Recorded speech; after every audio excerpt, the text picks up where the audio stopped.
પ્રેમમાં નોકઝોક. શું છે યાર તારે? રાધિકાએ ચીડાઈ જતા કહ્યું. કંઈ નહીં.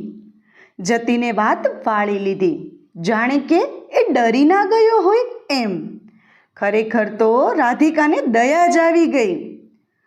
અરે પણ યાર, તું મને આખો દિવસ બસ સતાવ્યા જ કરે છે. તો સોરી. એના મોંમાંથી નીકળી જ ગયું. સોરી ના બોલ, આઈ એમ સોરી.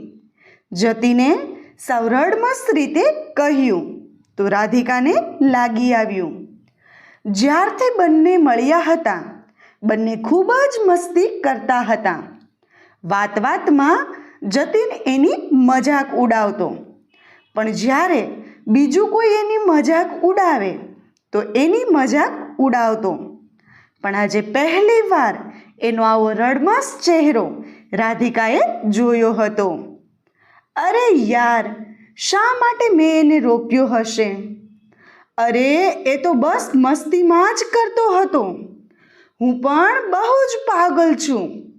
રાધિકા મનમાં આ બધું વિચારી રહી હતી. એ વધારે કંઈ વિચારે એ પહેલાં જ એક જતીને નવો ધમાકો કર્યો. હું કાલે મારા મામાના ઘરે ચાલ્યો જઈશ. એટલું કહીને એ એના ઘરે ચાલ્યો ગયો. બધાએ એને રોકાવા કહ્યું, પણ એ બધાની વાતને સાંભળ્યા વિના જ ત્યાંથી નીકળી ગયો. સોસાયટીમાં એ લોકો થોડા દિવસ પહેલાં જ રહેવા આવ્યા હતા, પણ બધાને તો જાણે કે પહેલેથી જ જાણતા હોય એમ થઈ ગયા હતા. ખાસ તો જતીન તો બધાનો વહાલો થઈ ગયો હતો. એ જ્યાં પણ હોય બધાને હંમેશા હસાવતો જ હોય. કોઈની પણ એ મજાક ઉડાવી દે. પણ આજે એને આમ અચાનક શું થઈ ગયું હતું? રાત્રે જમીને બધા સોસાયટીના લોકો આમ બહાર એક જગ્યા પર બેસતા. જ્યાં સુધી જતીન ન આવે ત્યાં સુધી કોઈને ચેન નહોતું પડતું. સોસાયટીની આંટીઓ પણ કહેતી કે પેલા છોકરાને બોલાવો, મસ્ત કોમેડી કરે છે. આજે પણ સૌ એમ જ બેઠા હતા, પણ હવે બાકીની કોમેડી તો જતીનના મામાના ઘરે જ થશે એવું જતીને મન બનાવી જ લીધું હતું.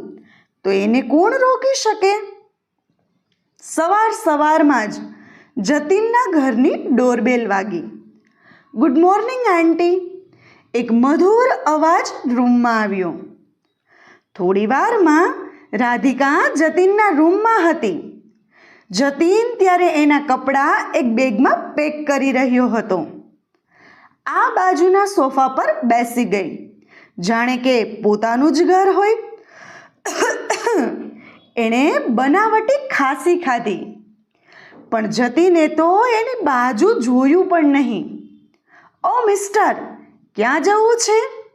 રાધિકાએ આજે એ જ ડ્રેસ પહેર્યો હતો જ્યારે એને પહેલી વાર જતીને જોયો હતો ત્યારે પહેર્યો હતો. લાલ ડ્રેસમાં અપ્સરા લાગો છો. પહેલી વાર જ્યારે જોઈને જતીને કહ્યું હતું તો તારીફ જ લાગેલી, પણ પછી એણે જ કહેલું કે બસ આ મામૂલી સોસાયટીમાં કેમ રહો છો? જાઓ સ્વર્ગમાં જાઓ ને. તો સાંભળતા બધા જ હસવા લાગેલા. જતીન, તું ખરેખર જવા માંગતો હોય ને તો જા, પણ પ્લીઝ મને માફ કરી દે. તારે મારી જેટલી મજાક ઉડાડવી હોય તો ઉડાડી શકે છે. હિંમત કરતાં રાધિકાએ કહી જ દીધું. ના યાર, સોરી, ભૂલ મારી જ છે. આખોય દિવસ બસ તને હેરાન જ કર્યા કરું છું. કાલથી નહીં કરું. કોઈ પણ તને હેરાન નહીં કરે. જતીને ભારોભાર કટાક્ષમાં કહ્યું. અરે યાર, જો પ્લીઝ એવું કંઈ જ નહીં, રાધિકાએ કહ્યું. એવું નહીં તો કેવું છે? જતીને એની પાસેના સોફા પર બેસતા પૂછ્યું. શિવાય સાથે તારે શું સંબંધ છે? જતીને રાધિકાની આંખોમાં આંખો નાખીને પૂછ્યું. કંઈ કાંઈ નહીં, બસ. રાધિકાની વાતને અડધેથી જ કાપતા જતીને ઉમેર્યું, હા, હવે કહ્યું એણે મને બધું. આટલા શબ્દો જ કાફી હતા રાધિકાને રડાવવા માટે. એના આંસુઓ વહેવા લાગ્યા. અરે યાર, તું રડીશ નહીં, કેમ રડે છે? જતીને એને સમજાવવા ચાહી, પણ એના આંસુઓ તો રોકાતા જ નહોતા. અરે જો બાબા, એણે તો મને જસ્ટ એટલું જ કહ્યું કે એ છોકરી બહુ જ સીધી છે. મેં પ્રપોઝ કરેલું તો પણ મને ના કહી દીધું. મને બહુ જ પ્રેમથી સમજાવ્યું કે પોતે એની પાછળ ના પડે, કે એ મને બિલકુલ પ્યાર કરતી નથી. જતીને જ્યારે આટલું કહ્યું ત્યારે તો માંડ માંડ રાધિકા થોડી સ્વસ્થ થઈ. જો યાર, તારો આ મજાક બહુ જ ખરાબ હતો. મને તો લાગ્યું કે એણે ચોક્કસ મારા વિશે કંઈક ખરાબ જ કહ્યું હશે. રાધિકાએ કહ્યું. અરે એ કહે તો પણ હું માનત થોડી? એક હળવી સ્માઇલ સાથે જતીને કહ્યું. ઓહ, એવું? એટલો બધો વિશ્વાસ છે મારી ઉપર?